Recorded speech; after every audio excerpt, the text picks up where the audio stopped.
Friends, আজ pan pizza recipe হলো তোমাদের জন্য চিপোটলে সস বানানোর জন্য মিক্সার জারে পনির, কাজু, গোলমরিচ, চিজ, দুধ, ধনে পাতা, মাখনের সাথে রসুন ফ্রাই, অল্প কারি পাতা, নুন, চিনি দিয়ে মিক্সার মেশিনে গ্রাইন্ড করে নিলাম।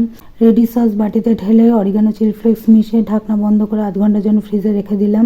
অন্যদিকে সাদা তেলে পনির ভেজে তুলে রাখলাম। এবার আলাদা একটা পাত্রে আটা, ময়দা, টক দই, baking powder, baking soda, oregano, chilli flakes, নুন, চিনি, বাটার দিয়ে সামান্য জল সহযোগে সবকটি জিনিস ভালোভাবে মেখে নিয়ে 5 ঘন্টার জন্য ঢাকনা বন্ধ করে রেখে দিলাম। এবার বেলনা বেলনি সহযোগে রুটির আকার দিয়ে কাঁটা চামচের সাহায্যে রুটির এপিটোপিট ছেদ করে গ্যাস না জ্বালিয়ে কাঁচা রুটি প্যানের ওপর দিয়ে দিলাম।